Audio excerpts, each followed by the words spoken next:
it's Victoria, and welcome to Happy International Women's Day.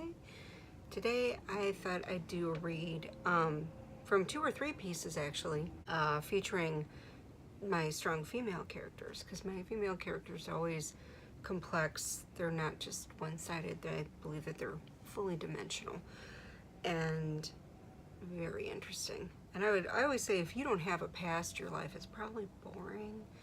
All these women have a past, that's for sure.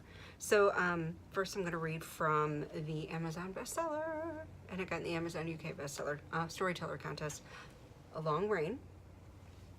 And I'm going to read to a scene near the end about Lavinia. And Lavinia is, of course, my heroine in A Long Rain.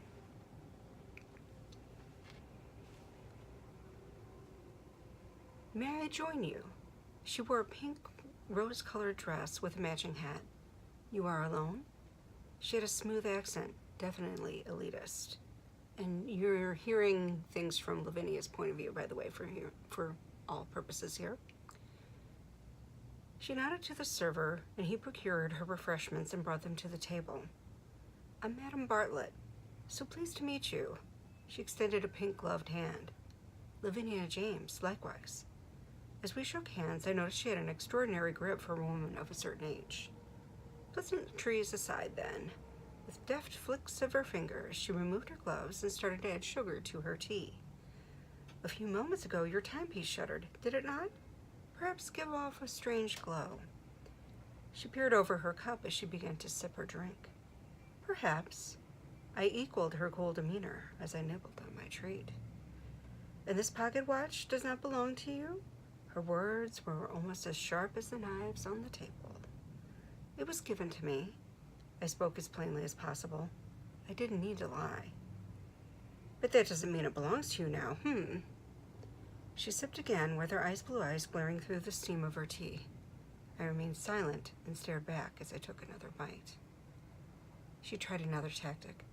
You know, you've been discovered, so then you can either play nice or you can expire. Which would you prefer? I've already died before, twice actually. So let's play nice then.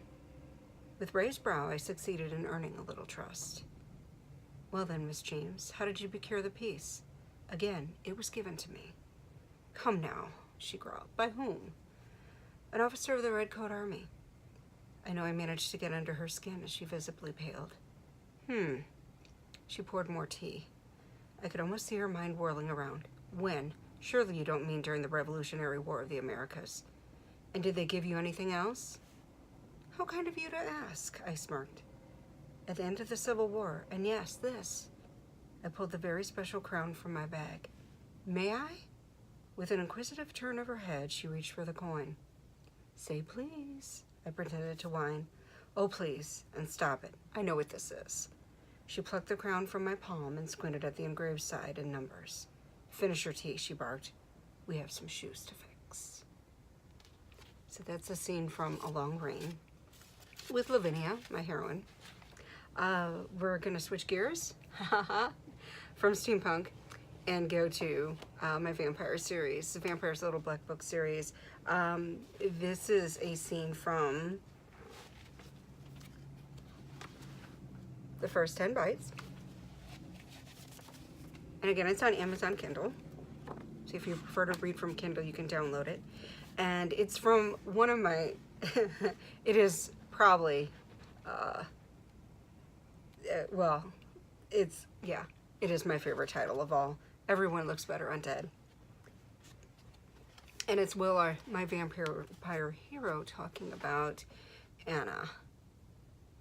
And it's from Will's point of view. Anna had changed so much in the hundreds of years I'd known her. She'd gone from waif to serene beauty to fearless ass-kicker.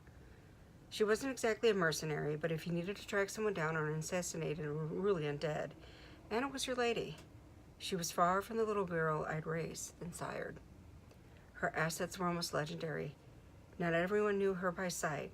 She was an expert at disguising herself.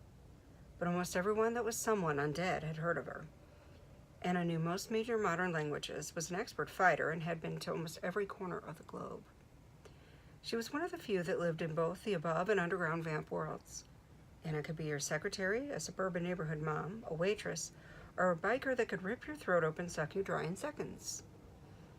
Often, she'd been on the edge of being wanted dead by other vamps. But there was always someone that was so much more of a nuisance and needed extermination that she managed to stay off the unofficial undead hit list. But there was something else about Anna that drew other vamps to her. Although she remained hidden as much as possible, Anna was disciplined, serene, and noble. She'd never forgotten where she'd come from. She had never abused her powers. I'm certain that she learned much of this from Elise. I thank God I'd had some sense to let a smart woman educate Anna instead of some pitiful whore. So that's a little word about Anna. And then we're going to skip to a little scene with a little bit of Anna's quippiness. I kissed Anna's forehead, pulled off her skull cap, and loosened her hair. I buried my face in it for a moment. I had missed her scent. Sniffing her pocket watch for months hadn't been enough. Her head rested on my shoulders. She peeked up after a moment. You are delightful and naughty. Anna looked at me. We shared a long, tender kiss, and then I set her down. I helped her put on her jeans and boots. No panties? I laughed. Commando for a commando mission, she giggled. Ready? I clicked at myself. Yep. Anna was peppy and ready to go, keys in hand. Back to the apartment for a while? Yeah, let's decompress a bit, Anna grinned. We drove back to my place. It had been a freakishly long, undead day for both of us, and it was only 10 p.m. Once in the apartment, I warmed some blood from the fridge for a little dessert. Anna changed into some lady's pink plaid boxers and a white camisole. I immediately wanted to take it off of her, but handed her a wine glass and poured her drinks instead. She let her hair down, reclined on the couch while sipping and shooting me seductive looks. Not bad for a reject, Anna sniffed a bit, then took a good long drink. One good thing about hospitals and clinics, there was always rejected blood. It was nice to have a stash handy. I sat next to her and ran my hand casually up her leg. I pulled off my jacket and stripped down to a tee and silk black boxers. Yeah, how old do you think? Anna and I liked this game. We could guess the age, sex, and sometimes even the health issues of the donor. 50? Male smoker? Wow, yeah, 49. Male with the beginning stages of emphysema. Sharp as a knife, and you are better looking, I teased. I fingered the edge of her boxers, Anna smiling demurely. You looked fantastic today. So that's a scene from Everyone Looks Better Undead from the first 10 Bites. Vampire's Little Black Book series. And again, that's one of my favorite scenes just in general because Anna is just really tough. In order to be a vampire assassin, you gotta be, you know. So, the last piece I'm gonna read from is, of course, the First Lady of Steampunk Action, Kate Church. And this is from the Second Society book, Revenge and Machinery. And again, this is about Kate Church.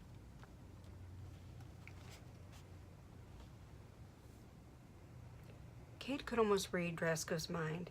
He had severely disappointed whoever was supposed to receive the liquids. He'd lost a lot of money and was not looking forward to having to harvest more of the cacti with a depleted group of men. He may have even permanently lost the buyer. In any event, she was certain that he needed money. A simple but large amount could surely buy the location from him, and he wouldn't be threatened by a woman. About a half mile from the meeting site, Kate found a small group of trees where she could hitch her horse and change clothes. Within a few moments, the widow had arrived back in Texas. Kate stood taller as her confidence grew. She walked in long, straight strides towards her destination and arrived with plenty of time to spare. At precisely 11 a.m., Kate saw Drasko emerge from the dusty horizon. Under the veils, she smiled. Drasko squinted as seeing a mirage. A puzzled look on his face soon turned to rage. His cheeks turned a fiery red. Even with her dark hair, he recognized Kate. Oh, you bitch, he sputtered. Well, that isn't quite what I expected, Kate grimaced. But it doesn't matter now. I'm here to rid you of your last moments on Earth. She was completely unafraid of him as she haughtily lifted her chin in confidence. "You can't kill me," he chortled. "You won't. But haha, then again, you're no lady." Dresko reached for his gun. As he prepared to fire, Kate fully opened her parasol for the first time. It was one she'd purchased with the dress and then made special modifications with Riley's help long ago. The top of the shade wasn't the usual spike. Instead, Dresko saw the tip of a narrow shotgun barrel explode with a mighty flash, even in the blinding sun. The unexpected force of Kate's inconspicuous weapon threw off her aim, but it succeeded in blowing off Dresko's right arm. The limb dangled gruesomely by the thread of only his shirt seam.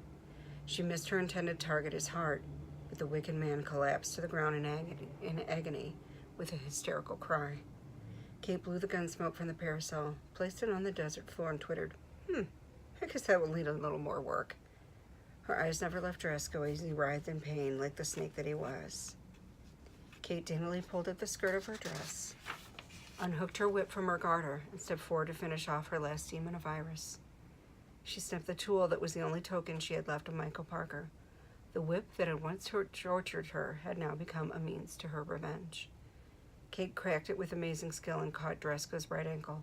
She had no desire to physically touch the filthy criminal. Dresko moaned and gasped as Kate dragged him by the tightened whip. "Oh, did that hurt?" Kate laughed. "Please shut up, you lousy bastard." She lost patience as his guttural groans continued. It was time to be done with him. A scarlet trail of blood painted the desert as Kate pulled him to the very edge of the steep creek ravine. Kate then stooped at his side, ignoring his pleas, while she emptied his saddle pouch and detached the whip from his ankle. She skillfully coiled it as Dresko babbled empty promises of wealth and power. "I can give you whatever you want. Please, money, more than you can imagine." He lay on his side, panting and grasping his shoulder. The blood oozed through his fingers. Kate finally stood over him. Her dark shadow appeared like a grim reaper, ready to pull him to his last end. "You are a pitiful liar, thief, and murderer. You shouldn't be allowed to live." Kate's voice came in a low, almost cat-like growl, and with that, she kicked his dying body off over the side of the cliff. His bloody left hand caught a last bit of hard earth as his legs struggled to find traction. Kate looked down at him mercilessly, her lips tightening in a firm line. For the first time, Dresko looked genuinely terrified as he perilously clung to the edge. Please, Kate. I think a lady should be addressed properly." Kate's words were filled with scorn as she eyed her former tyrant. "Please, Miss Church, please, I'm so sorry. I can get you money, riches, the source of the explosives, whatever you want." The desperate marauder begged. "So I am a lady." A grim smile covered Kate's face. "Would you like a hand, then?" She barely extended her fingers to him in jest. But before Dresko could answer, Kate, with a mighty heel, stomped on his last fingers. He howled like a dying wolf and let go. As her worst enemy fell to a certain death, Kate walked straight away from the edge without looking back. I think that would be rude to watch him fall. Kate sneered to herself. She dusted off her black gloves with polite precision. With a quick snatch of her parasol, she prepared to mount Dresko's horse. She closed her eyes as an odd satisfaction filled her, now that Dresko was dead. So, Kate is whip smart and knows how to crack a whip. So I hope you enjoyed this little adventure today. 3 different scenes from 3 books. And they're all available on Amazon Kindle. You can follow my blog at mysteampunkproject.wordpress.com. I have more of Will's stories coming for you soon. I'm also working on the 4th Society series book, and all of that information where you can find those things will be at the bottom. So please like and share. Be happy to answer your questions if you post in the comments. And also this will be on the blog again, mysteampunkproject.wordpress.com, and you can ask questions there as well. Thanks, and happy International Women's Day. And to all the guys who supported me as well, thank you very much, gentlemen. Have a good day, everyone. Bye-bye.